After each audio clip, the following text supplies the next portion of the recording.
Yeah, that's good. Good to me. Should I share my screen?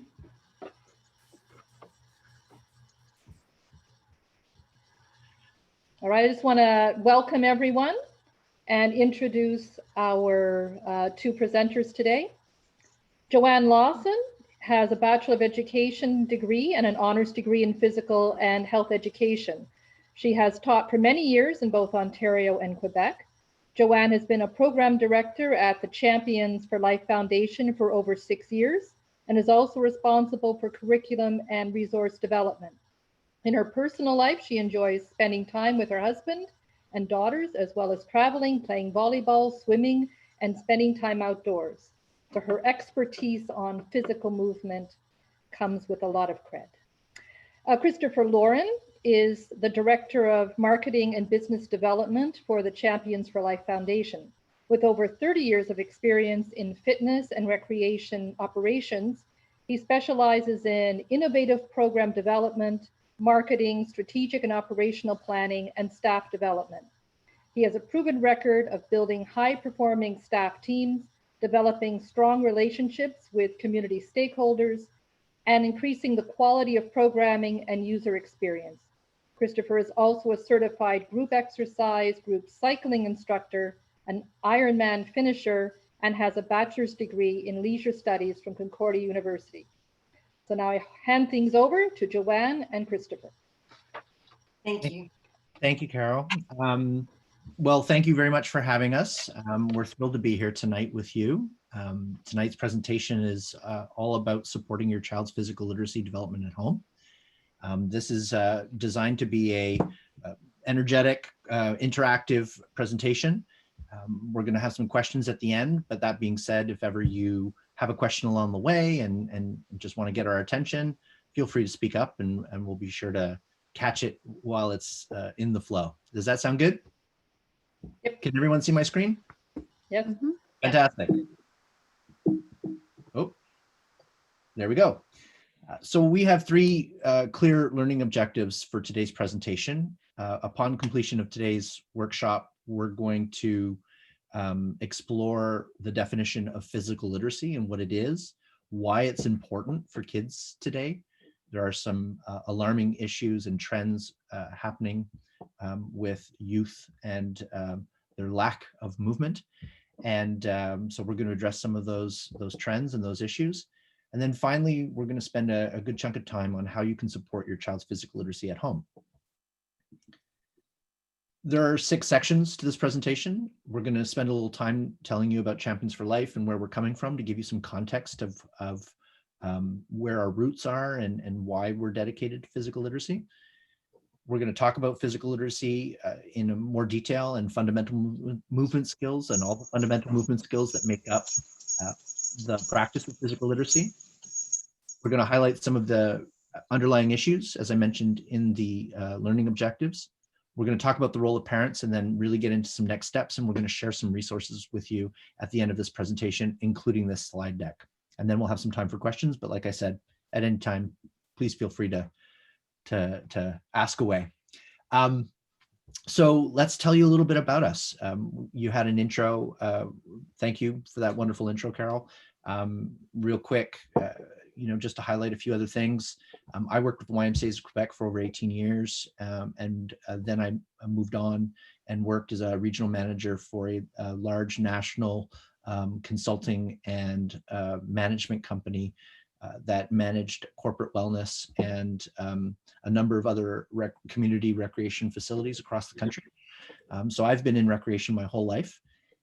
However, my formal training at university was really originally in film animation, and then I went back to school while I was working full-time to pursue my degree in leisure studies. So it looks like I draw cartoons and have expertise in underwater basket weaving and things, but I think it's a really good fit for what I'm doing now. I love my work every day. We have a great team, and I love to stay active myself, and so we feed off the energy from each other on our team. So let me pass the ball. I'll pass the ball over to Joanne, and you can tell us a little bit about yourself. Okay, welcome again to everyone. And Carol, thank you for the lovely introduction. pretty much Carol said what I wanted to mention. So that's great. And in addition, again, as Christopher said, we just have a passion for physical activity, love movement. I'm raising 4 kids. A couple of them are a little bit older now. Well, they're all getting older now, but we're a very active family. It's just part of who we are. Wherever we go, when we're fortunate enough to travel, there's always some aspect of physical activity in what we do. We've been parachuting, whitewater rafting, we've been snorkeling, we've been scuba diving, all sorts of fun things, playing badminton, tennis. I finally convinced my mom at about 75 years old to take up a sport, so she took up bowling. And so we're always, as a family, it's just part of who we are. And I just have a love for physical activity, and I'm really hoping that Christopher and I inspire you tonight, and feed off of our passion for what we do. And going forward, you'll have even more physical activity in your life. And that's it. So I pass the ball back to Christopher. Right. Oop, I got it. Right. So our founder, David Arsenault, is a former national Taekwondo champion, having represented Canada multiple times on an international stage. He worked, straight out of university, started his own Taekwondo school, and he also became a professional trainer to executives and professional athletes. He's trained a lot of very high-level NHL hockey players, football players, soccer players. He's traveled the world with some of his clients.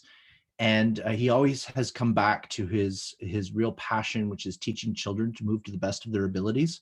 A lot of what he learned through Taekwondo and his early beginnings, and then even formally through his degree in exercise science at Concordia, he really wants to bring that back to communities, and it really permeates through everything that we do. Our mission at the Champions for Life Foundation is that we're dedicated to helping children through their schools, their communities, and families to develop their physical literacy, especially in low socioeconomic or at-risk communities. We have this really big, hairy, audacious goal. Our vision is to inspire 1 million children to move well by 2030. This is what fuels us every day, is being able to really generate and make that impact. And by moving well, for us, it means moving with purpose, moving more often, and moving in a way that allows them to acquire the fundamental movement skills for them to be successful and active for life. We have values that really are embedded in everything that we do. We always generate positive energy. We make connections with our audiences. We're determined and driven to scale our impact. We're respectful to all of our stakeholders, and we try and be as knowledgeable as possible. We want to become the subject matter experts in this field, and I think we're getting to a place where we're starting to feel like we really have an edge on some of the other organizations that bring physical activity to school environments, because we really take the physical literacy approach seriously. And really strive to be able to provide that service to all of our communities. Our core focus really comes in 3 pillars. We develop the best learning resources to support the delivery of physical literacy programming, so that's our education pillar. We design and deliver programs in after-school settings to develop and assess physical literacy for children. And then finally, we act as advocates. We try and engage as many communities as possible on the importance of including physical literacy as part of an active lifestyle. And so a lot of our work is done through developing strong leaders, teachers, and coaches through the application of our tools and resources. Really what makes us different, what sets us apart from other called sporting organizations or physical activity organizations, is that we really focus on designing meaningful and measurable physical literacy experiences for children ages 5 to 8 years old. At the age of 5 to 8 is really an important time developmentally. It's also the period of time when children are acquiring basic fundamental literacy skills. Whereas by grade 3, they're starting to read to learn. And we see fundamental movement skills and the teaching of physical literacy as pretty much one and the same as literacy and numeracy. And so the other item that makes us a little bit different is that we're really breaking the mold There's a lot of information out there on the web when it comes to how to keep kids active. There's a lot of information and theory and some great knowledge around the importance of physical literacy. But our programs and services are really where the rubber meets the road. We take all that information and we say, here's how you have a turnkey solution to be able to make it happen in your environment. Thanks to our generous partners, we're able to provide many of our programs and services for free. We sponsor, right now, we're sponsoring 50 schools with our program, our after-school program.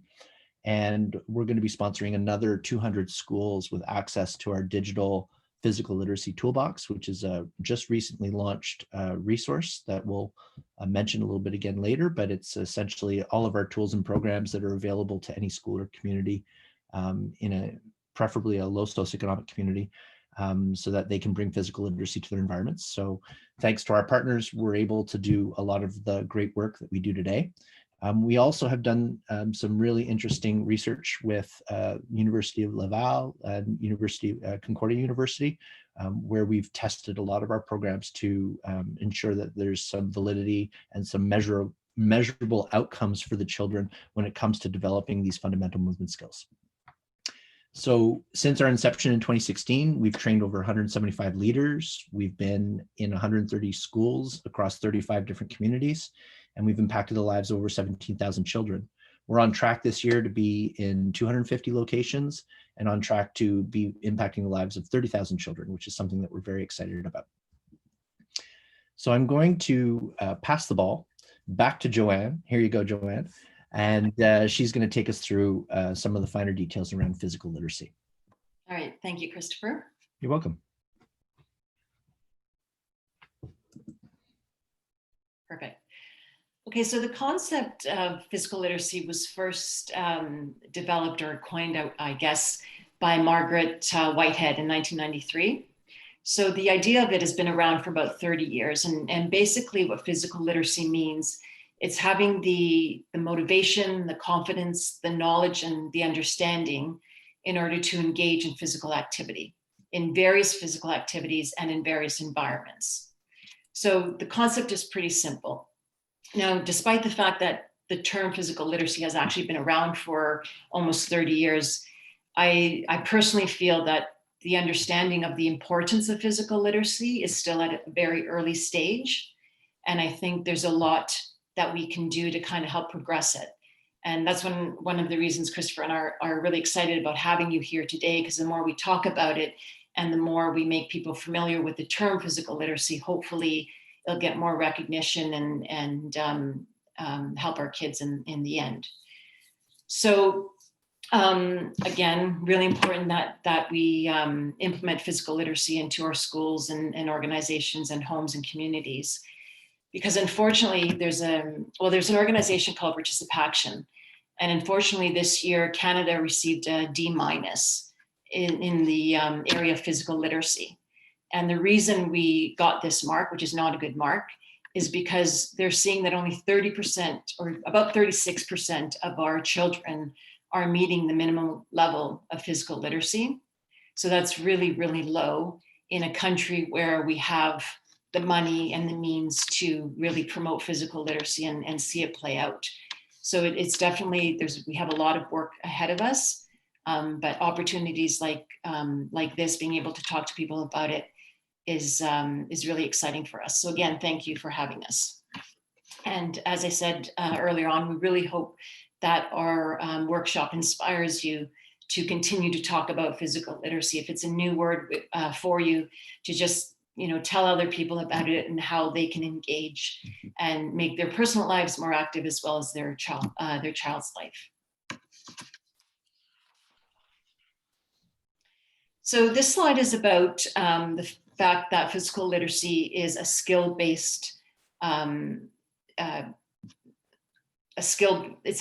set, and it's really no different than teaching children literacy, numeracy, or music.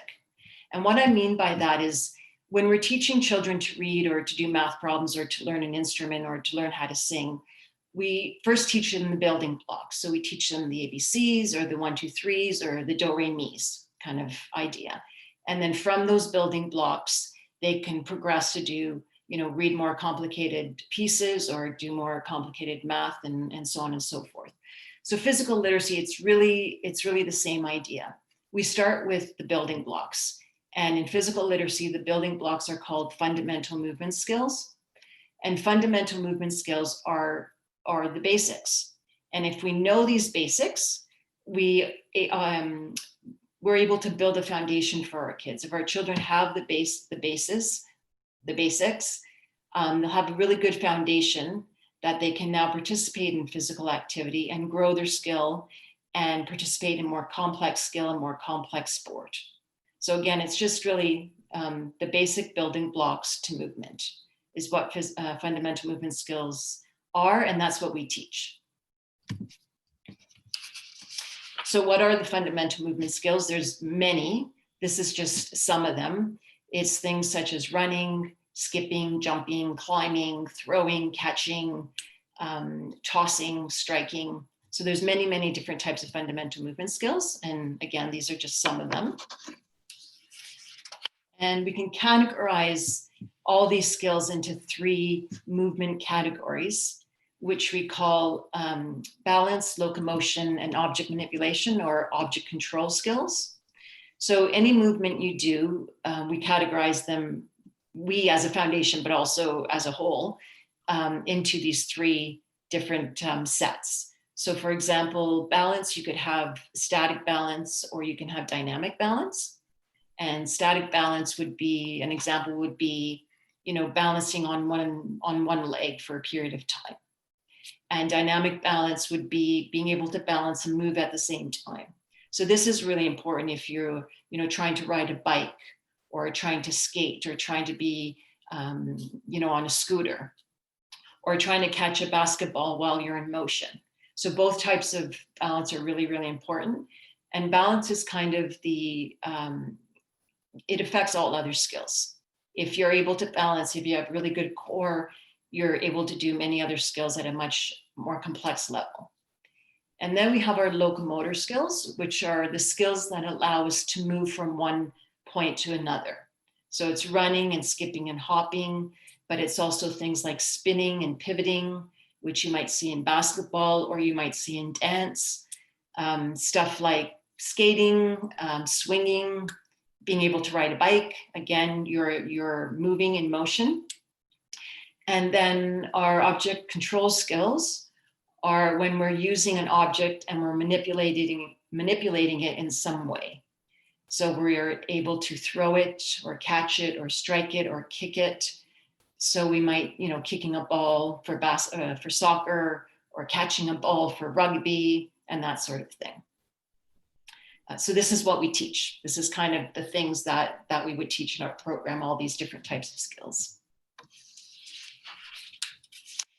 Why do we teach these skills? Well, because when you are proficient at a basic fundamental movement skill, it really opens the door to being able to participate in other activities. And this is really what being physically literate is really all about. It's being able to confidently, with motivation and with understanding, being able to participate in a wide variety of activity. So for example, if you are good at running, you are more likely to have the motivation and the confidence to participate in activity and sport that involve running. So soccer and tennis and track and field. Or if you're really good at jumping, you might feel better or confident participating in dance or in gymnastics or in volleyball or in basketball, which all require some level of being able to jump. And something we have to remember is that learning fundamental movement skills is a progression and it takes time to learn. And I just wanted to do a little fun thing with you to show you kind of how we would maybe work through a progression. Now we're going to do it really quickly. This would normally take time, but we'll just do a little fun thing. So if you can grab some socks or a ball, anything that's kind of safe to toss up. If you're wearing socks, you could always use those. Yes, no excuse. You can take those off and use those. So let's say we're starting, oh, I'll just give everyone a minute or a few seconds. Are we good? Yep. Okay. So let's say we're working with maybe 5 and 6 year olds and we want to start teaching them how to throw and catch. We might ask them to start with 2 hands, tossing the ball or the object up and catching. And we would talk about, you know, what do you do when you're throwing and when you're catching? We're looking, when we're catching, our hands become a bowl shape. We bring the object into our body to protect it. So we would just start something really simple like this. And then we might progress and say, well, you know what? You're doing such an awesome job catching and throwing with 2 hands. Let's see if you could do it with 1 hand. So we're going to throw it up, catch, throw it up, catch. Make sure you're looking at it. Awesome. Good. And you know what? If you drop it, that's okay too. You just pick it up and you try again. And then what we always make sure we do is we have them try with their non-dominant hand. So I'm right-handed, so I would naturally always try with my right first. We try it with our left hand. So we're doing the same activity. Awesome. Perfect. And then what I want you to do is we're going to try and throw and catch right and left. Right and left. So now we're throwing and catching. We're looking at the ball. We're making sure we close our fingers around the object when we catch it. Good. All right. You're all awesome. So we're going to rest a little bit more. High five. High five. We're going to add in another pair of socks. So we know how to throw. We know how to catch. We've done it with our left hand. We've done it with our right hand. We've done it going back and forth from hand to hand. So now look what we can do. Throw it up, catch with the other hand. And if we speed it up, what am I doing? Juggling. I am now juggling. So that would be a progression where we start really simple and then we increase the level of difficulty. And then all of a sudden we are jugglers. So by being able to catch and being able to throw, I can learn how to juggle. So that's what we mean by progression. So that's just a little fun thing. I hope you like that. Okay, we'll move on to the next slide, Christopher. All right, so this diagram is what we call the, it's created by Sport for Life. We borrowed it from Sport for Life. And it's the long-term athlete development model. And what it does is it shows us the various pathways that we can go through to become physically literate. So you can see all the different colors and as you go through to the left of the diagram, it's more the competitive part of it. And then to the right of the diagram, it's more the recreational and fit for life part of it. And it can get a little bit complicated, but despite all that, what this really shows is that developing physical literacy is a lifelong journey. It's something that we start when we're very young and it continues throughout our life. Whether we go the competitive level or the recreation level, it's a continuous learning process, just like reading, just like language, just like learning math or music or anything like that. What it also shows is that no matter what path we end up taking, we all start at the same level. So if you look at the bottom of the chart, there's the red stripe, which is active start. That would be your kids from 0 to 5, where they're just really experiencing and experimenting with their environment and moving in whatever way they're comfortable moving. The orange banner there where it says fundamentals is the area that we focus on. And that's geared mainly to children between the ages of 5 and 8. But again, it could be, you can be learning fundamentals at 16 or at 25, depending what your experiences have been. But ideally, fundamentals should be taught at about around age 5 to 8 or 9 years old. And that's where we work in, because these are the building blocks. And without these building blocks, it's really hard to progress. So that's the the area that we're in. And then the next stage would be learn to train, where it would be a little bit older, where kids would start using the building blocks, the fundamental movement skills, and putting them towards sport and learn a little bit more about an actual sport like soccer or basketball or that sort of thing. So again, what's most important about understanding this model is that just the understanding that physical literacy is a lifelong journey. It doesn't matter which path you take. The goal at the end is that we're fit for life and that we're active for life. Chris, Yeah, and just to add a little bit, is that this is the third iteration of this model. It's gone through a couple of changes over the years. It was first published as an intention to really highlight exposing children to a multitude of activities at an early age. One of the challenges that has been occurring in sport is that there's children are specializing in sport too early of an age. So for example, we're producing great hockey players, but not necessarily great athletes. And a lot of studies have shown that in order for athletes to really excel on an international stage, they really need to be,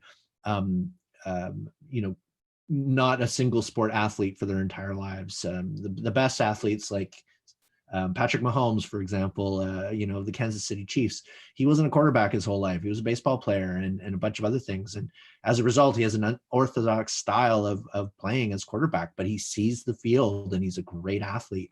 And so that brings a whole new level of proficiency to his game. And so the intention of this model was first to try and identify all the different stages of where you need to identify the appropriate age developmental and movement developmental activities for children as they enter through different stages of their sport and when they start to specialize and how they start to train for their sport. But they quickly recognize that, hey, this is actually also that as children develop confidence and competence through these tiers, they also recognize that, hey, they may not necessarily make the top level of their sport, but maybe they're going to play a sport recreationally. Maybe they're going to enjoy being in the, like my son right now, he's in the non-alcoholic beer league. He's 17, so he can't drink just yet, but he was able to play hockey this summer, thankfully, despite all of the restrictions in the non-alcoholic beer league, because it was something that was recreational and fun, and so for him that was fun and competitive, and it kept him active.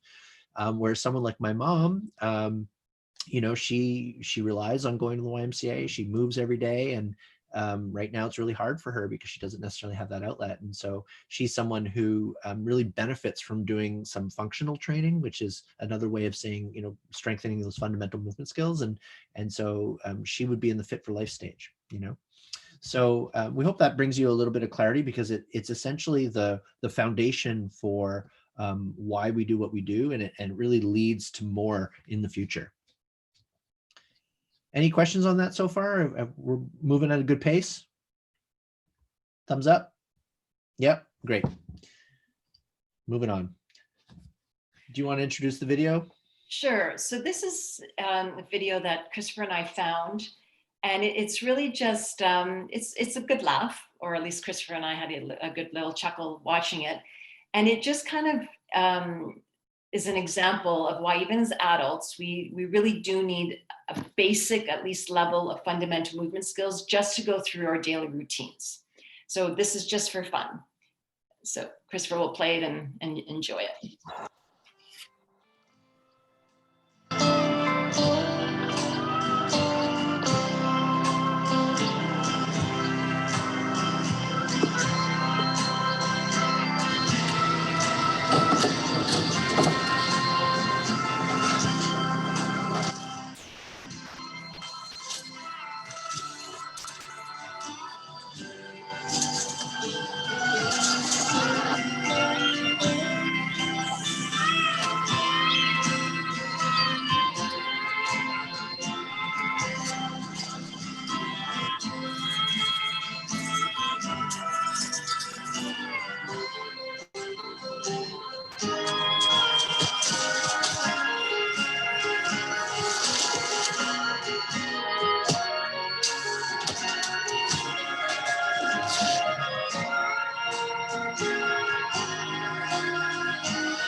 So there we go.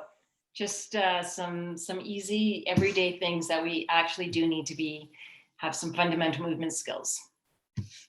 All right, so moving on. So we know the importance of physical literacy and why it's important, but unfortunately we also know that not every child has, because of roadblocks or because of lack of quality physical literacy programs, not every child is going to develop their physical literacy. And this in turn is a major contributing fact of why kids drop out of physical activity. And we see this more and more kind of at puberty age, like, age 12, 13, 14, we see a lot of kids dropping out of sport, dropping out of physical activity. And unfortunately, we see this a lot more in girls as well. And to me, it's a tragedy, because kids, in the teenage years, when they are starting to go through puberty, they experience so much, and they have so many things to deal with: emotional stuff and relationship stuff and peer stuff and school and high school. And physical activity could really be a positive way to handle all that stress. And it could help them socially, emotionally, intellectually, physically. And yet it's one of the first things they choose to cut out of their life. And the reason they do it is because they, maybe didn't have the opportunity, the positive experience with physical activity, the positive role models, and therefore they see it more of a stressor than as something that can help them. And again, that is why we need to instill in our children, we need to not only teach them to move correctly, but also to be confident movers and motivated movers, and movers that understand the benefit of moving and all the good that it can do for our body. So again, this is why we do what we do. So we have some really easy and fun and creative ideas of how, a parent can bring physical literacy and movement into their homes. But before we get to the good part, I'm just going to pass the ball back to Christopher, and he's just going to share with us some alarming facts and some scary facts that unfortunately have grown and become more of a problem because of COVID. Thanks, Joanne. So essentially, Canadian children are sitting too much and moving too little to reach their full potential. Some of the latest statistics, some of which we've shared with you already, only 14% of 15 to 17-year-olds are reaching their recommended daily physical activity levels. That was before COVID. During the COVID-19 restrictions, fewer than 5% of children ages 5 to 11 are meeting the 24-hour movement behavior guidelines, which is extremely alarming. And only 2/3 of Canadian elementary school children, or only, but not only, 2/3, like that's too many, 2/3, like 66% of Canadian elementary school children have not developed basic physical literacy. So we're failing our kids. That's the message here. And it's going to create a whole series of horrible, devastating issues for their health over the long term. This is important because we're seeing an increase in sedentary behaviors. As we know, Canadian children are spending much less time being physically fit than ever. Adults are also having a hard time staying physically fit, according to some recent data that I just heard the other day on the radio. And so what's really alarming for us at Champions for Life is that with only 14% of the children before COVID actually reaching the recommended 60 minutes of daily physical activity, as well as fewer than 5% of children only reaching the daily minimum requirements of physical activity during COVID, we're seeing this trend, this alarming trend that sedentary behavior is really sitting as the new smoking. I'm not sure if you guys have heard of that term. It's been bopped around a little bit, and now it's starting to affect kids at a very young age. And so, as Joanne mentioned, with these numbers for 5 to 11-year-olds, they also tend to drop as kids become teenagers. And then as a result, when they become adults, if they're not physically active, their health is going to be at risk. As a result, we're starting to see this rising childhood obesity epidemic. Between 1978 and 2004, the combined prevalence of overweight and obesity among Canadians between the ages of 2 to 17 years old increased between 23 to 34%. Obesity rates essentially doubled from 6 to 12% during that time. Rates of unhealthy weights have since stabilized, with the incidence of childhood obesity holding around 12%. That data came out in 2015. We're expecting a much bleaker picture with the new data that's going to be coming out next year. The resulting toll in dollars and lives lost is a call for action. Obesity is very difficult to reverse, and health measures must include effective prevention beginning early in childhood. The optimal sensitive period of development for fundamental movement skills, as we've mentioned, is generally between the ages of 5 to 8, which is really the sweet spot for us when it comes to developing physical literacy. Once kids get that confidence and feel like they've developed a competence in some of the fundamental movement skills, it's essentially a gateway for them to try and do new activities. But if they're sitting on couches playing on screens, they're not doing that stuff. They're not playing outside. They're not climbing trees. They're not rolling around in the grass. And they're not getting it in gym class necessarily either. And so we really see this as an alarming issue. And the third point that we see as a sort of a macro trend is that children, sport, especially organized sport, is becoming, really those that have and those that don't have kind of opportunities. Hockey is becoming increasingly expensive. Soccer is a very popular sport, so is swimming, but those two sports with added times and training times are becoming increasingly taxing on families, and so studies are starting to show that children from low socioeconomic communities are starting to or have been facing barriers that make them less likely to have experiences that encourage the development of these movement skills. And so they're not necessarily laying the foundation for physical literacy. And some of these barriers include sport affordability, transportation, neighborhood inequities, access to appropriate parks and playgrounds, program availability, and low community engagement.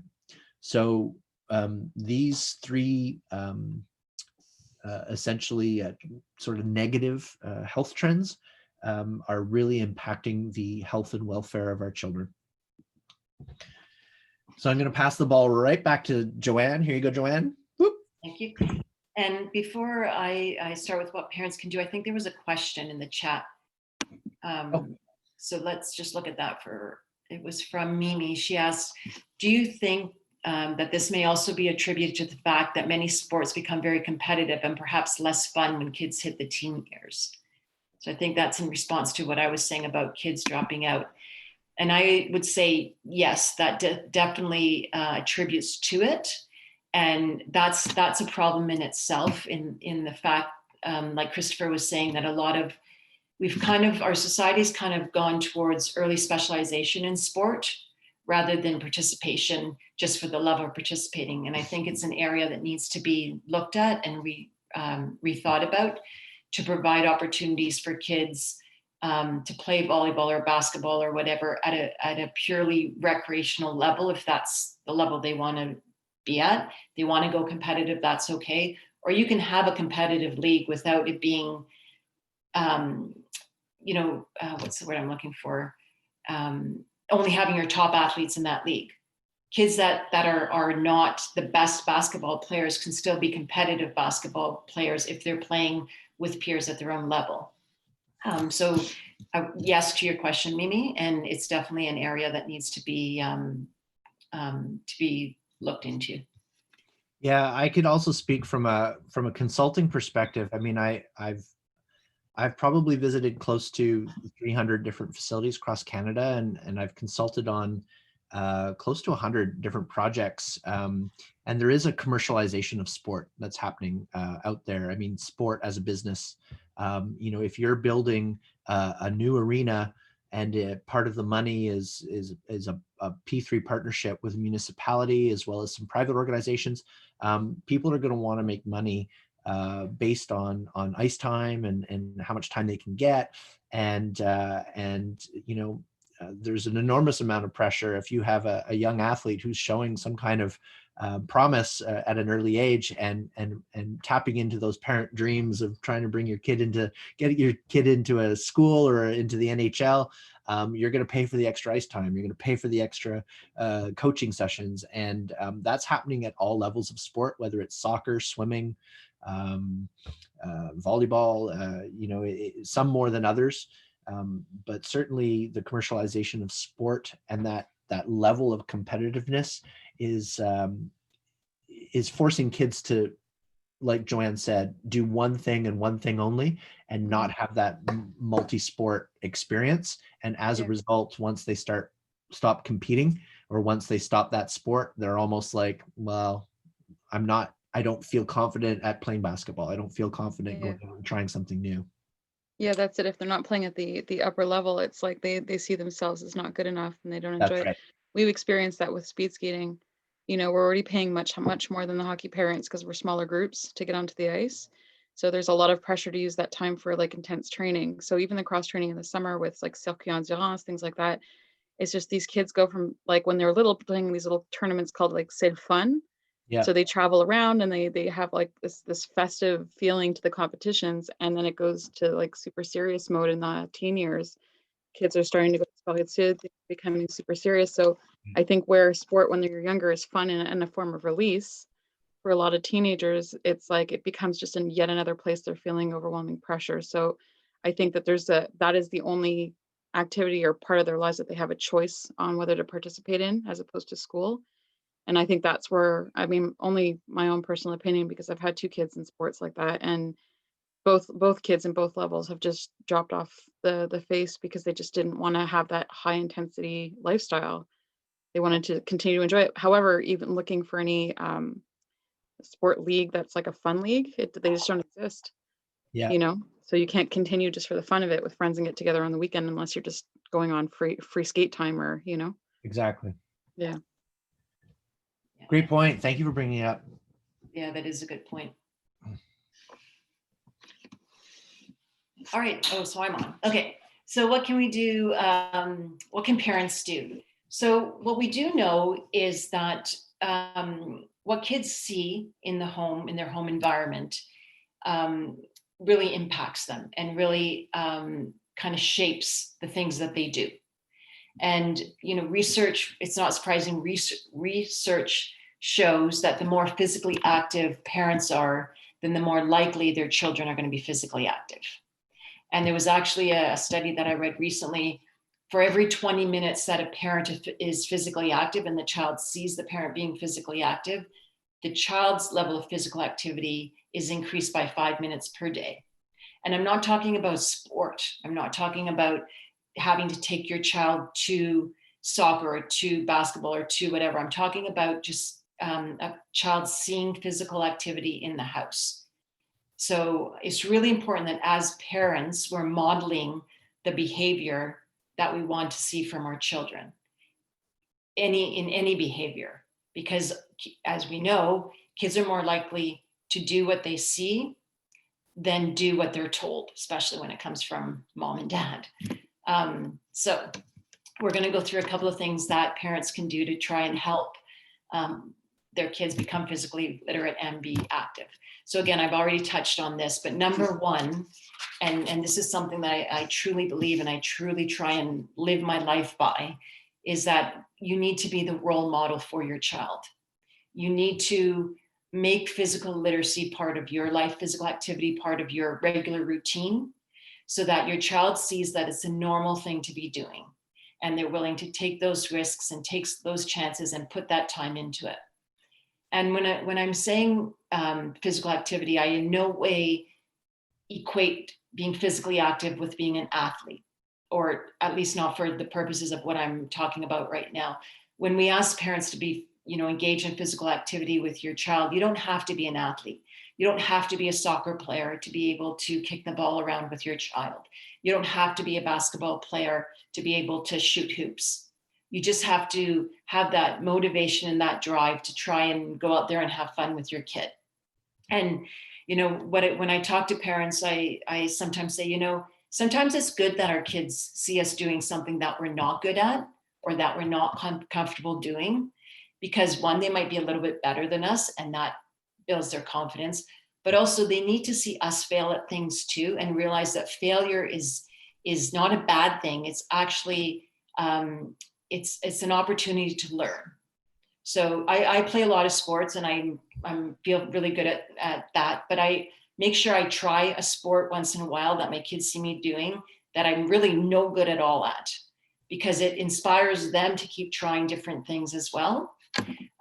So again, you don't have to be that athlete. You just have to have the desire and the willingness to go out and try. And what I also say sometimes is, you know, if you're really bad at throwing or really bad at passing or kicking the ball to your kid, it just means they're moving around a lot more to try and catch that ball or retrieve that ball. So you're increasing the level of movement. So it's not such a bad thing. So another point is to create opportunities to be active in your family. And again, you know, you start small and then it just kind of becomes part of your everyday routine. So, you know, just things like you forgot to buy milk when you went grocery shopping this week. So you walk to the grocery store. And when you're walking to the grocery store with your child to pick up the milk or pick up the bread or pick up whatever, you look for opportunities where you can jump over the cracks or balance along the edge of the sidewalk, or, you know, oh, there's a playground. So we're going to go to the playground and we're going to hop, skip and jump before we, you know, move on to go get the bread and stuff like this. So just kind of natural opportunities to engage in play with your child. When you bring them to the park, play with your kid. Often when we go to the park, the parents are sitting down chatting to each other, which is not a bad thing, and the kids are playing. But if you want to engage in physical activity with your child, then play with them. And you know, at first it's kind of like, oh, whatever, I'd rather be sitting and chatting. But then once you start playing, it's really quite fun, and you're becoming physically active as well. So it's good exercise for you as well. So again, just create opportunities for that. This is really important, as Christopher was talking about. You know, we've seen the slogan that sitting is the new smoking, and we're doing a lot more sitting. Our kids are doing a lot more sitting. Our meetings are online. Our kids are working online. In schools, unfortunately, kids are much more sedentary because less phys ed time because of the restrictions. They're not moving from class to class anymore. The teachers are coming into the room. So there's a lot more sitting time. So we're just asking you to be aware of that, especially if your child is working at home online, and to make sure you have movement breaks during the day. Just get the kids up, go for a quick walk outside, play something in the house, pass a ball around, just do something to get them moving, because it really is detrimental, and we're seeing it in studies already of all the negative things we're seeing because we're sitting for too long every day now.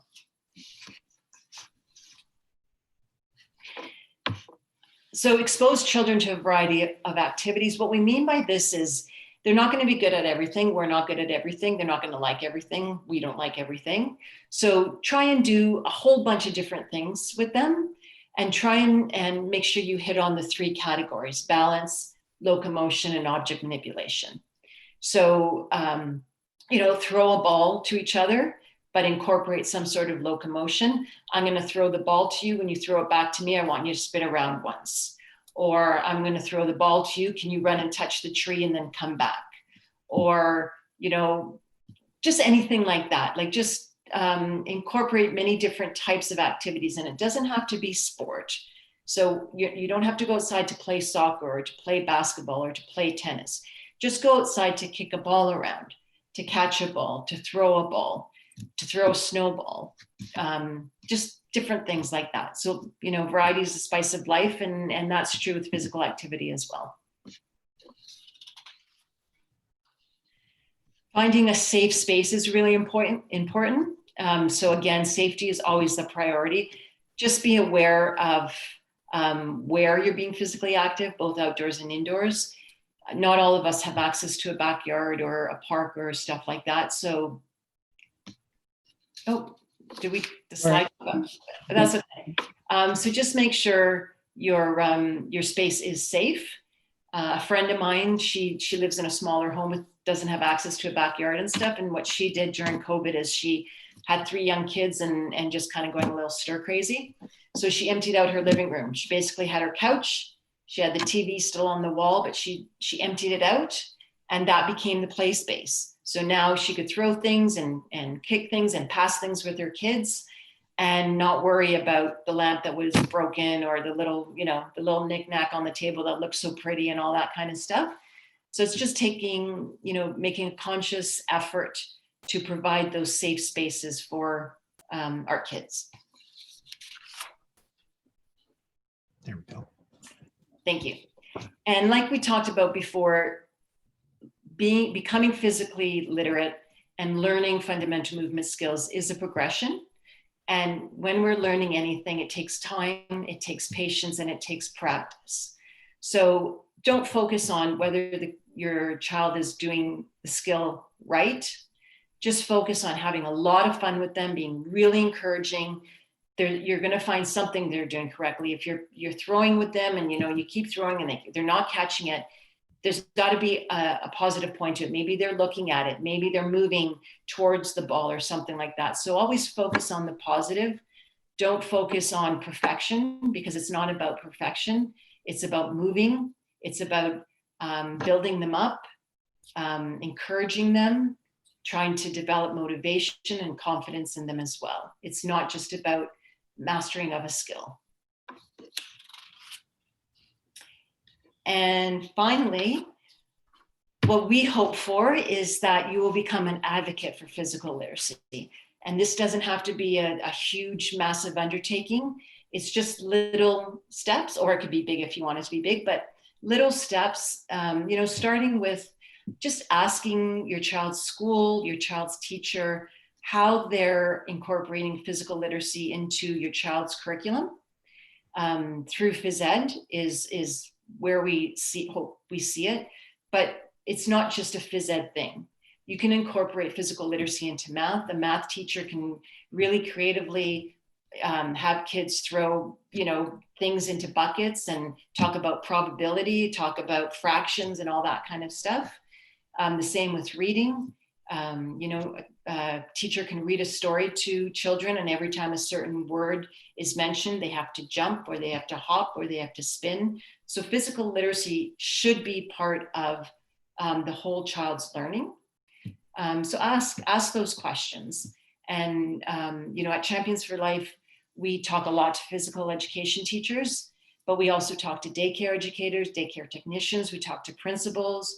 We offer our program in phys ed, but we also offer programs at lunch and after school, in communities, in parks. So it's not just the physical education teacher's responsibility. It should be in various aspects of the school. Also, if you have connections within your municipality, just ask about active parks, active space.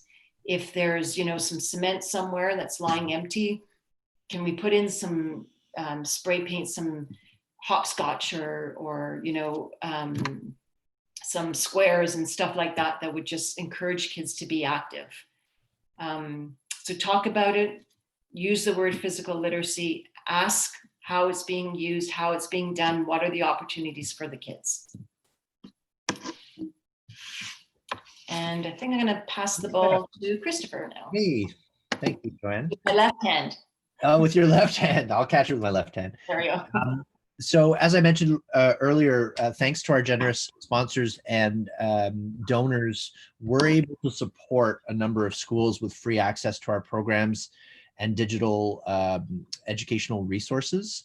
We also have an app that's in development that will be released in its first version only for next year. But if your school or environment, whether it be a community organization, is interested in having access to either our program or toolbox, please stay on the line afterwards. We'll be happy to speak with you and see what we can do about supporting your environment. Like I said, we are sponsoring 250 schools this year. We've already sponsored 190. We have 60 to go. So we have some space available if anyone is interested in bringing our programs and services to their communities. So let's talk about some next steps. So one of the free tools and resources that we're going to share with the audience tonight is a parent playbook. This parent playbook can also be downloaded from our website. It hasn't gone up there just yet, but we just finished. It's really hot off the press and it's just for you guys. Joanne just like finished it like just this morning. Hours ago. So, and our editor was going through it right up until 4 o'clock today. So you guys are actually the first group of people that are actually seeing it live in person. Joanne, do you want to take us through it real quick? What I'll do is I'll pull it up. Yeah. So the playbook is it's a compilation of just fun and easy challenges that parents can do in small spaces, in big spaces, indoors, outdoors, wherever. There we go. Yeah. So the introduction is a lot of what you've seen already. We've just included in the playbook because we feel it's important. So the first few pages are just the introduction. And then we've divided into the 3 movement categories. So the first one we look at is balance. We talk about what balance is, why balance is important, and then we provide some balance challenges. So this is what we call popcorn pickup. So it's an easy it's not an easy challenge, but it's an easy to organize and play challenge. And it's basically, we ask you to do a pose, any single leg pose, and then there's different levels of complexity. So for example, how many times can you pick up an object? Oh, sorry, first you're balancing. I need the screen to be made a little bit bigger so I can read it. So there's a bunch of objects in front of you and you're balancing, and then can you balance and pick up an object and then throw it in the basket beside you? And then can you pick up an object and hop a few spaces and put it into the basket beside you? Can you pick up bigger objects, smaller objects? So just fun little challenges that we encourage kids to try. Then we encourage children to challenge their parents to. And then in the COVID world, why not get on a Zoom call and challenge your cousin or challenge your grandparent or your friend or whatever. And then within the write-up, you'll see, I don't know if you can see it on your screen, but there's a blue link there. So if you press that link, it goes to a fundamental movement skill video that we've created. So it actually shows you what the movement should look like. So this is a single leg balance. It's called the dancer pose.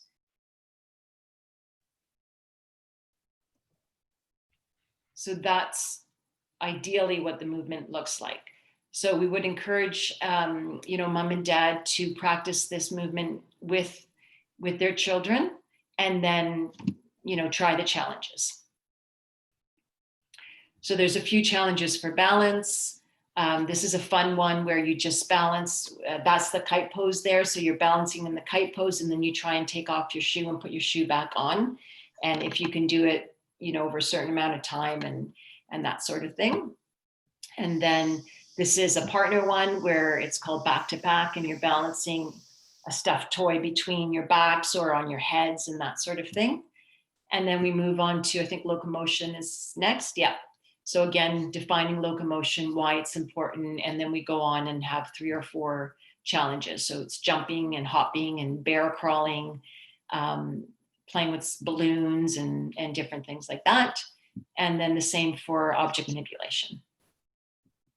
And for each skill, there is a fundamental movement video as well, which we feel is important just so that, parents are aware of what they can work towards as far as being proficient in certain skills. And there's also a link to our website. And on our website, we have tons of games and fun opportunities for families as well. So again, we will release that book tonight through a link, and it will also be on our website. Yeah, I'll share it right when we're taking questions. I'll add it in the chat box, and so if anyone would like it, you'll be able to grab it straight from there. Yeah, and if anyone, not if anyone, when people use it, we would love to hear back from parents as far as how it went. If they want to share some pictures, I think we have a little write up in the book. We'd love to get some feedback, some videos or some pictures or some comments so that we can share it on our social media. And again, we're simply doing that to just promote physical literacy and the importance of physical literacy.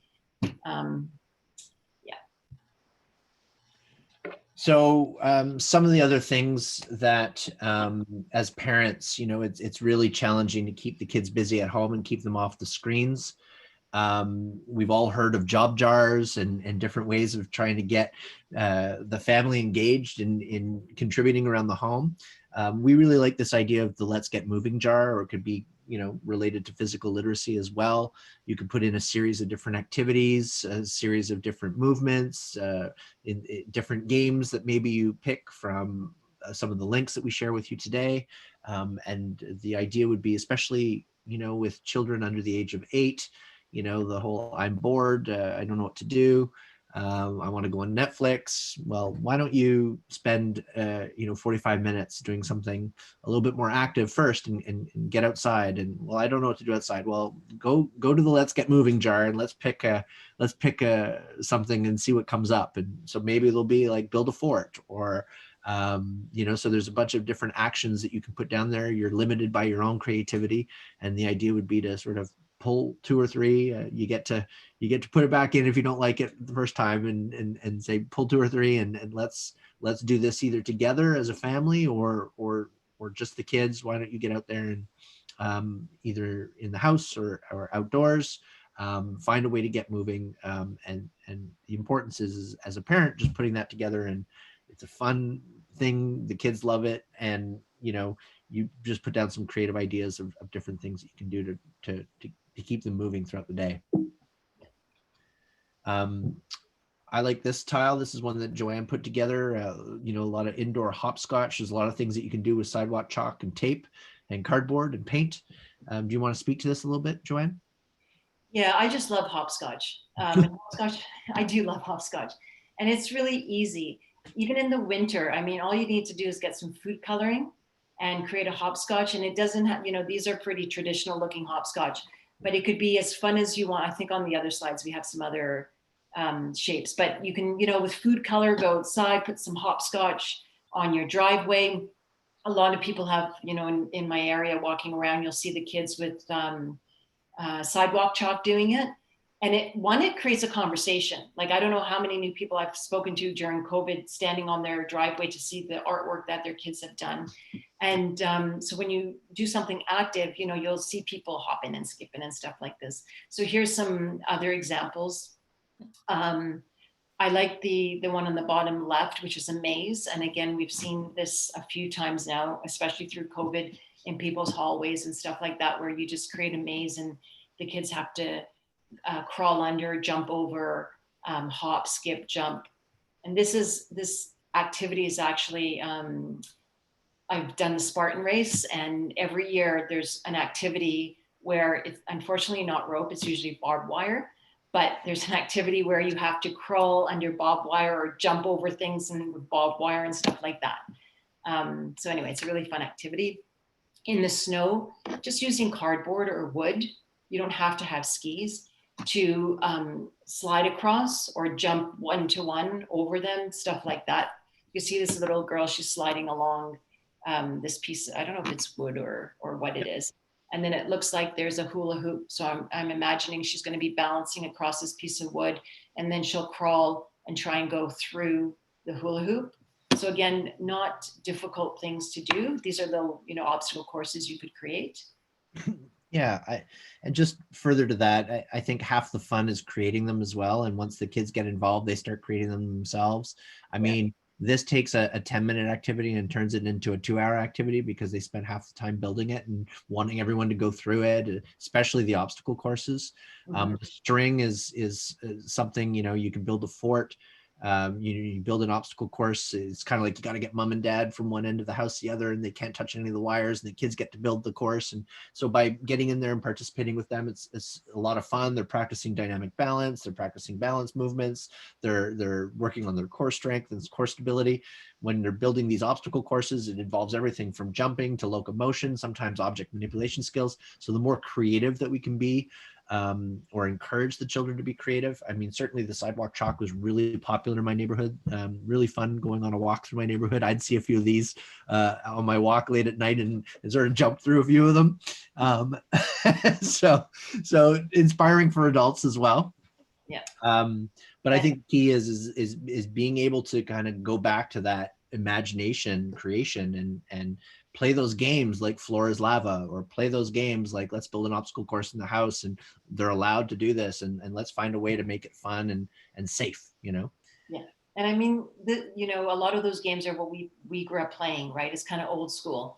Like I was outside all the time with elastics and making elastics and jumping over them and playing with just things I found in the environment. And just to note, painter's tape is really great for indoors because you can put it on your floor and make mazes and make hopscotches and make things, like lines to jump over and stuff. And it doesn't wreck your floor and it doesn't leave that sticky mess. And it comes in, you can find it sometimes in different colors too, which makes things fun as well. You never go wrong with balloons. There's so many different things that you can do with balloons. There's all sorts of games, just being able to play keep away, keep the ball in the air. You can create a net. We have a family sort of indoor volleyball game that we posted at our website back in the spring. You can create a game with some fun rules. Can't use your hands, can only use your feet, can only use your head, can only use your shoulder. It's just a great way to get kids to really get out and move around. Bringing the balloons outside. This is a game where the kids have a balloon tied to their ankles and they're trying to pop the balloons. So that's a real locomotion game. You can get them moving, not just by running, now everybody has to skip, everybody has to gallop, everybody has to shuffle, everybody has to crawl. Adds a whole new dimension of progression to those games, and it's getting them moving in a lot of different ways. Anything to add, Joanne? No, I love balloons. The kids love balloons. And in the winter it's a bit harder, but even bubbles, especially for the younger kids love bubbles. I used to teach phys ed to kindergarten kids, and I used bubbles all the time because you blow them up and they jump, or you tell them to skip or whatever. So bubbles are another fun thing. A little harder in the winter, I guess, outside with bubbles, but doable. Agreed.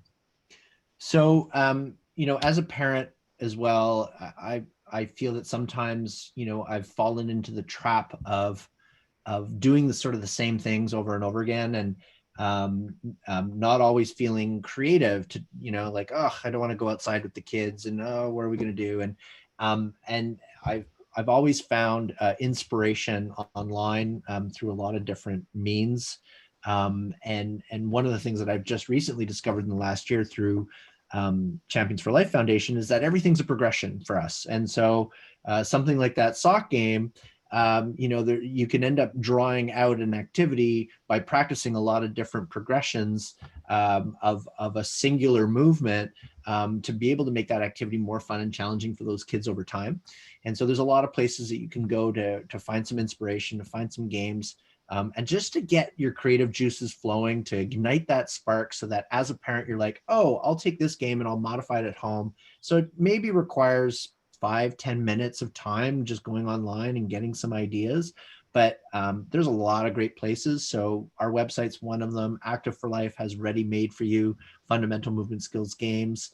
This one I linked directly in these are all links, so you can click them from the presentation and go straight to these sites. The 87 energy busting indoor games and activities for kids, all sorts of creative, really fun games that you can play at home and or modify. Pep Ton Jeu has over 500 games now. It was originally a website that was designed for camps and giving the camp counselors some inspiration and some ideas around certain types of activities, large group activities, small group activities, cooperative game activities, challenge activities. And so there's no physical literacy component in there, but knowing that kids have to sort of work on some of those skills, there's always a way to sort of bring physical literacy into some of those different games. And so that's another good place to look if you're looking for a place to play games with your kids. Pinterest for me is tons of great stuff. I've just recently discovered Pinterest through my 14-year-old daughter, and so so what I did with this link is I googled active kids indoor activities at home, and it gave me like a whole list of different really great suggestions that could be a starting point for any parent to get the kids moving and even incorporate some physical literacy into their daytime, into their playtime. Mm-hmm. These other two, Go Noodle and YouTube. Go Noodle is an American have you guys heard of Go Noodle before? Yeah. So these are, if you're really stuck and you have to use digital and you want to get some inspiration on YouTube, or Go Noodle is actually a series of iOS apps and games for kids to get them moving at home. So you're actually using the screen and using the space at home to keep kids moving. It's not really necessarily physical literacy, but as a parent, knowing that if you're looking at something through a physical literacy lens, you could always bring that to the table and say, okay, try and do that activity now. It looks like a lot of fun. You got to jump up and down and dodge the ball or whatever it is on the screen. Try and do it on one foot while you're balancing, or try and do it in the airplane pose, or try and do it while you're down in the ground in crab pose, or something like that. So I think there's with a little creativity and a little bit of linking in our minds around mastering those fundamental movement skills, we could actually leverage some of these tools and make them really fun, and get them off the couch, which is really key. And the link to the YouTube channels is a number of different active, fun YouTube channels for kids to keep them moving. And this is just obviously a small little start. It's a grain of sand on an iceberg of the amount of resources that are available to you online. But if you're really interested in honing in on the physical literacy by Googling physical literacy or starting at Champions for Life as a starting point, it will definitely bring you to a whole world of different places that will help open those doors and help you bring something into your environment. Mm-hmm. And it's really just rethinking stuff that you already do as well. We play bingo with my parents, with the kids on special occasions, Thanksgiving and stuff like that. And when Easter passed, we couldn't be with them, but we wanted to play bingo. So we had a family bingo game, like a Zoom. So I don't know, there was 10 or 12 of us playing bingo. And me being me, I'm like, yeah, there's no way I'm sitting here Zoom calling, for an hour or two and just sitting. I can't sit still. So what we did is we took everyone's ages, and every time someone's age was called on the bingo card, they had to do a movement, and it had to be a fundamental movement skill. They had to do something, and we all had to do it with them as many times as they told us to. So if you were like, I don't know, a 12-year-old, when B12 was called, they got to pick. I had some things that whatever, and it was jumping, so they had to jump 10 times, and we all did it. And at first it was like, oh, come on, Auntie Joe, come on. And by the end of it, we were laughing. It was so fun. And it was about an hour and a half of movement. Plus we were playing bingo, and it was just fun. So just kind of thinking of those creative ways that you can bring activity, and as well as activity, fundamental movement skills into things that you're already doing. So that brings us to the end of our presentation. We're more than happy to answer any questions that you might have. For more information about Champions for Life, you could always follow us on social media. Those are our links. I'm going to, while we open the floor to questions, I'll share the links to both this presentation and the parent handbook in the chat. And so please feel free to click that and bookmark it from your browser window and save it from there. And you can download both of those presentations straight from that link. And yeah, what questions do you have? We're open and all ears. Can I jump in right away? I love the idea. My goodness, that book looks fantastic. The Parent Playbook. How would you feel about me sharing that, say, on the Quebec Federation of Home and School Association Facebook page? Is that something, or should I mention your website and then have people go right to your website to find it? Yeah. Do yeah. you want to answer that, Joanne? Well, I was going to say, actually, Christopher, the technical part of it is probably better that you answered that, how it would be best. Yeah, so one of the things that we're about to put it up on our website. So I think the best is once that link is ready on the website, I can share it with you, and then you can share it with your Facebook group.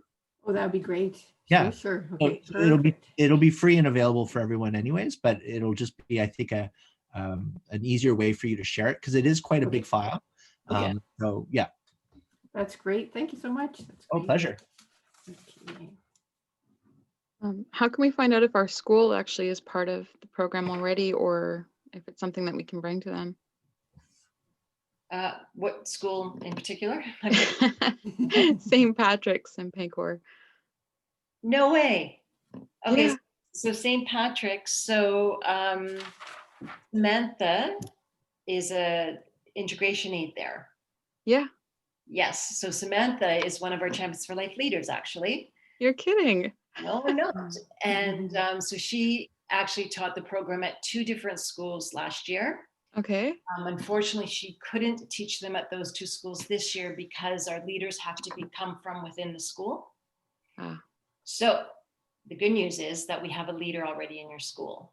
So wonderful. yeah, so if you, the program's not in your school, but we'd be willing to, maybe offer it to your school. So what I would suggest is maybe going through the principal or the daycare technician and seeing if, okay, I'm going to backtrack a bit. So St. Patrick's is part of Lester B. Pearson School Board. Yeah. So the phys ed teacher or the school would have received our physical education manual last year. And this year they would have received 3 of our playbooks that are COVID friendly with lots of games and ideas and challenges for kids to play in with COVID guidelines being followed. So we are in the school in the physical education department, but we could also be in the school through daycare or through other means. So I would, you can actually contact me directly and we can talk about if the best way is to speak to the principal at the school. I forget the principal's name there. Okay. But right now it's Dominique Dow. She's Mr. Rabinovich just left, and we have a new principal this year. Unfortunately, she's out until after Christmas, so it's just our VP and us right now. Okay. But we are, like, as the home and school right now, we have a huge amount put aside for a playground rebuild, and we're putting fitness at the center of that. So we're actually looking to do like an extension of our outdoor ed program. So they have balance beams and climbing walls and things like that. So we're actually right now investing in some panel climbing walls for the gym. Yeah. So anything that we can, because we worked for a few years on classroom enrichments. So that ties in so closely to what you've been talking about right now. I'm excited to see what we can bring back to the school. Yeah, and sorry, is that Mimi? I don't know who's speaking. I can't see. Yeah, it's Mimi. Okay, so take down the my email is j.lawson@championsforlife.ca. And connect with me and we'll see what the best way would be. And I'm so excited that you're creating things outdoors, because we could do like outdoor obstacle courses and challenges and lots of fun things like that. Yeah, we have a playground committee already started last year, and the funding, it's been almost 7 years that we've been fundraising for it. So we're at the launch part right now where, we've taken measurements and photos, but that's it. Definitely would be interested in having a chat with you on the side. I don't want to monopolize the chat room or anything, but yeah, it's like exactly what we're doing right now. Awesome. Oh, I'm excited. Yeah. That's fantastic. Okay, well, great. Yeah. Yeah. Well, I have to admit, when I saw your list of fundamental skills and I saw swimming, jumping, tennis, I thought, I want to do all those things. Why is it there's nothing for adults who don't have a group of people to play with that they could go somewhere and for, you know, a couple of weeks they introduce you to tennis, another couple of weeks you're running around doing this or that or this or that, and just, but I don't know if that is something that is out there for adults. You There, need a sports ball for adults, you know? yeah, I mean, I'm in a volleyball league for women. It's called West. Well, it's, you know, on hold right now because of COVID, but West Island Volleyball League for women. It's fairly competitive, but not like super. But I know, like, I think in Pierrefonds, there's another volleyball league for women as well, not very competitive. So there's not, definitely not enough out there. But look into your recreation, your community centers. I move a lot because my husband's job, we move quite often, and I've lived in different countries in different cities. And one of the things I always do is go straight to my recreation center, and there's always something. And then it kind of, if they don't have something, they kind of will say, oh, but try here or try there, or, you know, try there. So I agree, there's not enough, but there is some stuff out there. Curling, there's a lot of curling clubs or stuff like that. Yeah, I think I live in Côte St. Luc, and I think they do have, I mean, they have obviously lots of facilities, and they have drop-in hours where I guess you can just go in, and if there's a hoop free, you can just take a ball and shoot hoops, or perhaps there are other things that you can do. So, but of course now with COVID, these things aren't open. Maybe some of them will be opening up in the summer. But I guess so this winter, I'm just gonna have to get those snowshoes out of the closet Absolutely. and go over to the local school field and go around the field. Yep. Snowshoes apparently are selling out everywhere. Well, we have them and they're 20 years old because we got them when the kids were really little, 2 adult pairs and 2 little kid pairs, and we never really used them much, but we have them. Yeah, but try them this winter. I think I shall. You've inspired me to, I've got to be more active. Awesome. Gotta be. That's what we were hoping for. And hopefully I'll inspire my children. They're 23 and 25. But like you said, if they see you active, they might even just add 5 more minutes to their own. Yeah, and they love seeing their parent. Like, one of my goals in life is I try a new sport every year. So every year I do something new. And actually this year it's going to be snowshoeing. My kids don't know that yet, but that's what it's going to be, because I've only gone out once or whatever. But it's just, you know, trying new things, and again, showing our kids that we're not afraid to be silly, not afraid to try, not afraid to not be good at something. And if I play sport, I play golf. Okay, I try and play golf. I'm not very good at it, but I don't care. I love going out. I haven't golfed in the last few years, but I love going out. I love hitting a ball. I love being with people. And I really don't care at the end if I have like a really high score, because that's not why I'm there. Yeah. But when you do things like that and you show your kids it's okay to do things like that, then, you know, they're willing to try as well. Carol, just to speak to your point, I know of 3 things that you can do as well. Sport for Life just released their physical literacy guide for adults. So I can Google that in a second and find that link for you. But I'm sure if you Google Sport for Life Physical Literacy Guide for Adults, it'll pop up. Close to you in Côte St. Luc, there's a new place that opened up a year ago called Jimmy's, which is a fitness boutique designed for adults over the age of 50. And of course, there's the Sylvan Adams YMYWHA, or your community rec is. Those are the 2 places that I can think that would have the most diversity. One of the fastest growing sports for adults in North America is pickleball. So I heard. So if you haven't played it, it's a lot of fun. I just heard it for the first time this year, and so naturally I Googled it, and like, you know, what is pickleball? And I thought, hey, that looks like fun. Yeah. Yeah. Carol's going to become our resident pickleball champion. I got a jar of pickles. There you go. Awesome.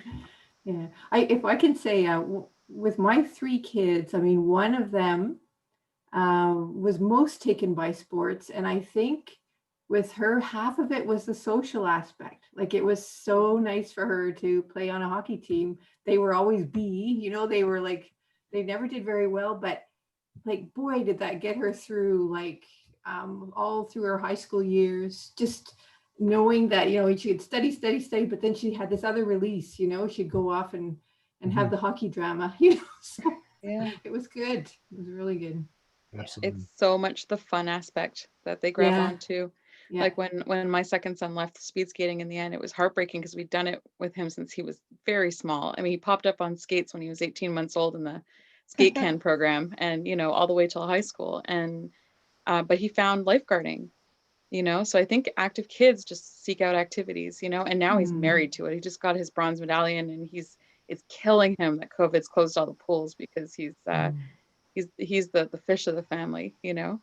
But it's like, you're right, once you have like a kid who appreciates sports and has fun doing it, it's really, you know, it's not even a question of trying to encourage them. It's they kind of take the ball and run with it, you know. Yeah. Yeah, Literally and figuratively. right. Yeah. Sports analogy. Yeah. So I managed to share the links in the chat. It took me a while to find it. I'm sure you guys saw me going around my environment here, but I was able to send 2 links in the chat. One is to this presentation. The other is to the playbook. Are you guys able to access them in the chat? Yeah, they pop up. Yeah. So if you click those links before we close down, they'll open up a new tab in your browser window. And so you'll be able to save it from there if that's of use to you.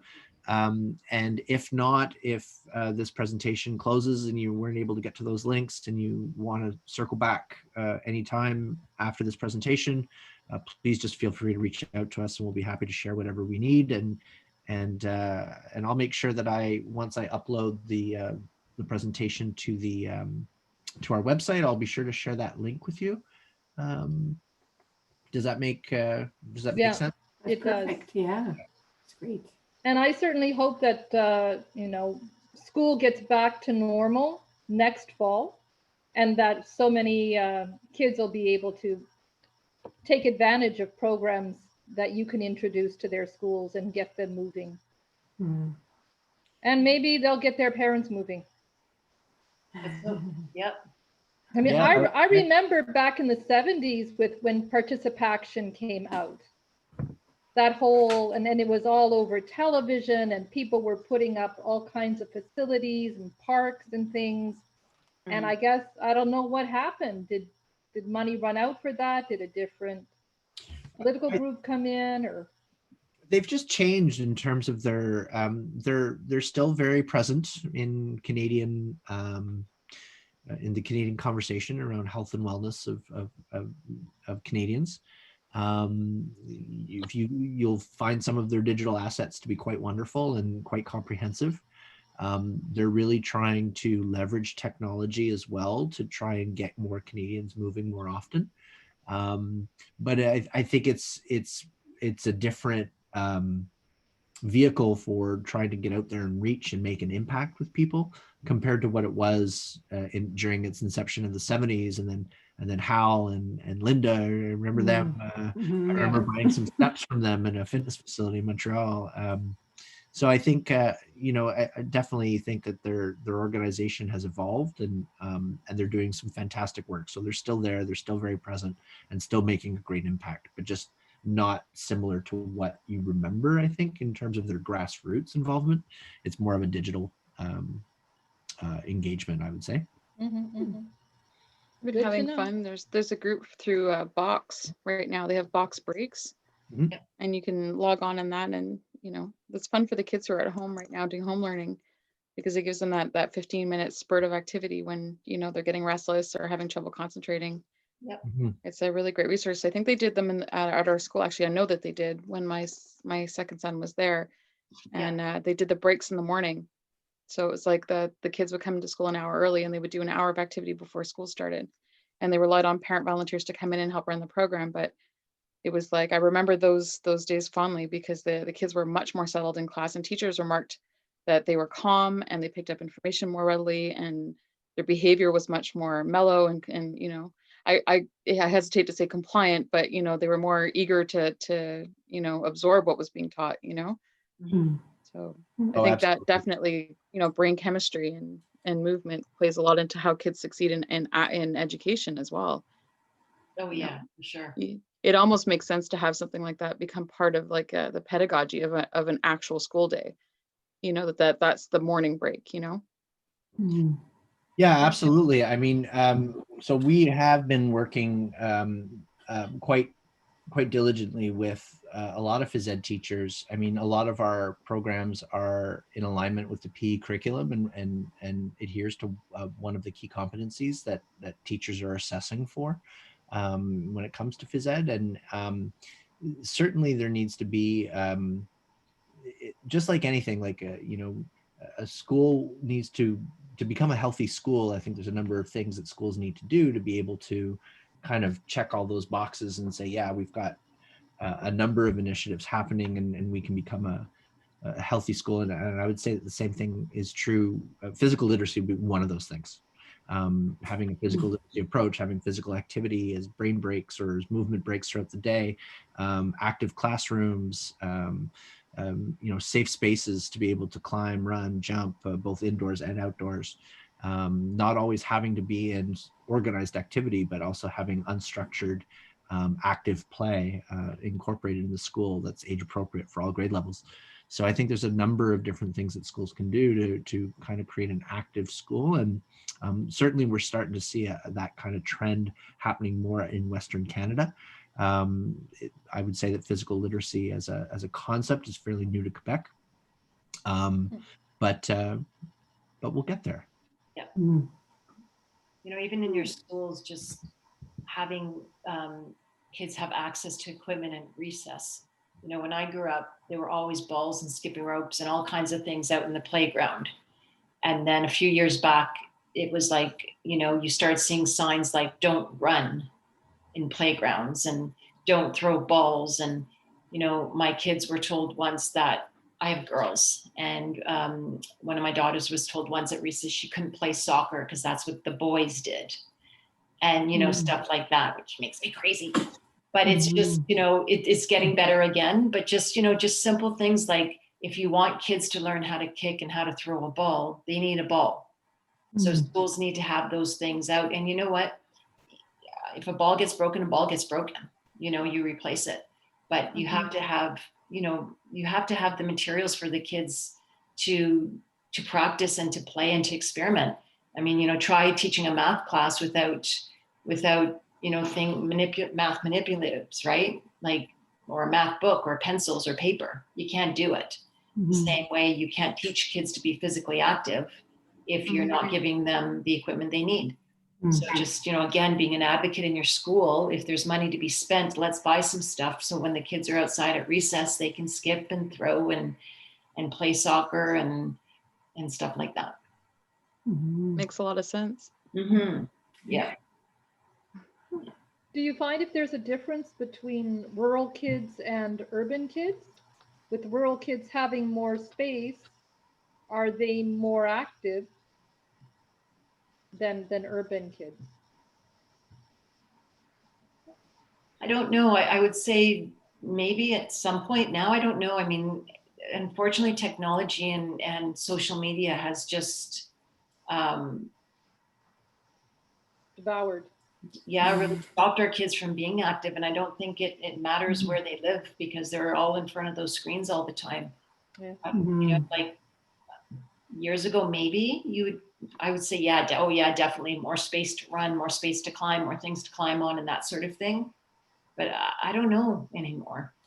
I don't know. I would certainly say that children living in urban settings have less opportunity to say, play street hockey and, because they might live on a busy corner or they might live in, multi-level housing units where there's just not necessarily the same amount of space that they would say in a full home. Maybe they're living in an apartment. I've worked at several inner city YMCAs, and what always struck me was just how busy the parks were during the summer in those communities. like really, really busy, like whole families being there for the whole day and barbecues. And I feel like the green spaces in the city become really central to a lot of people's well-being. Whereas maybe they don't necessarily have that time throughout the day for unstructured play, but a lot of families were making those efforts to go to the parks like after work and during the weekends, which was really lovely to see.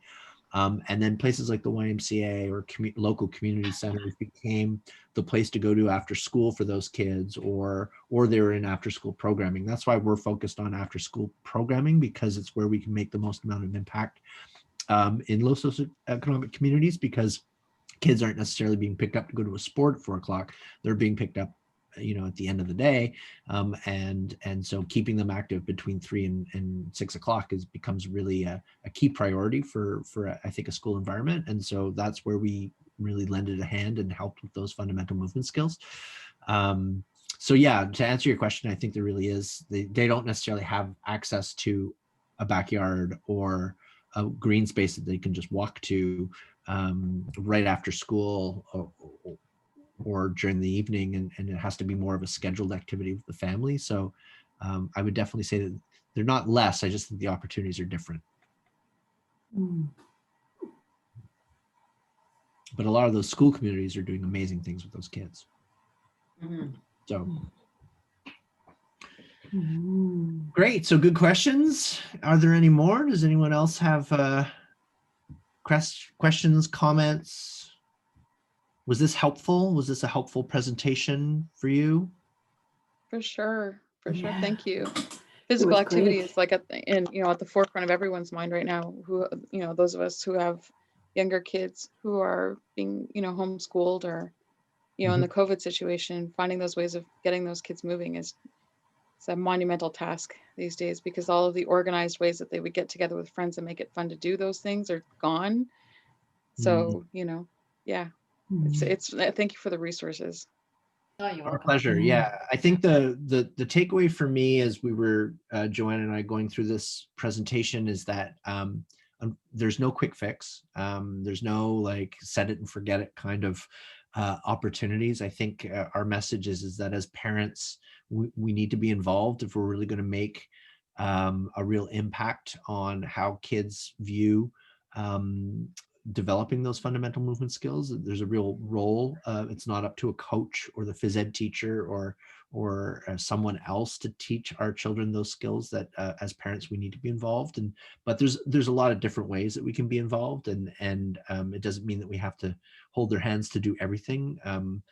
There's a lot of unstructured active play that we can create for our kids and teach them how to do certain things that they'll start to gravitate towards doing those things on their own rather than choosing to go on Netflix.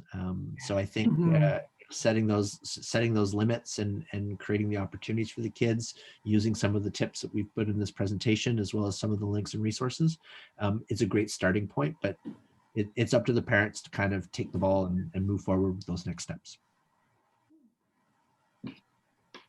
Sounds good? Yeah. Good. Thank you so much. It's been really, really interesting. Well, thank you. Thank you for having us. It was a real pleasure for us to present to you. It was really fun for Joanne and I to put this presentation together. We could talk about this for a long time, so we wanted to try and keep it short and succinct and have you walk away with a number of resources. So if we were able to hit all those check marks on our first slide there with our learning objectives, then I think we've reached our goal. I think you did. Excited to take this to St. Pat's. Okay. Definitely. So Hearing back from you. Wonderful. So please don't be strangers. It was really nice to meet you all, and thank you again for having us. And please feel free to reach out anytime. We're here to support schools and in any way that we can, with some resources or some guidance in how they can bring a little bit more activity and physical literacy to their environments. And if it's an opportunity for us to reach those parents as well, we're happy to share anything that we have going to try and encourage that to happen. Okay, so thank you very much. And we'll put you on speed dial because we'll probably want to ask you to come back and do this again at a time when, hopefully COVID-19 will no longer be such an issue in the schools. Yeah, we'd love to do it in Great. person because then we Right. can get people up and moving as well while we're talking. Right. Okay, so thank you very much. And we'll share your information with our members. That's great. Thank you. And so, good night. Good Night. night, Right, everyone. bye-bye. Night. Thank you everyone for attending. Great seeing y'all. You too. Thank you, Carol, for the invite. My pleasure. Take care. Bye now. Bye, Bye. everyone.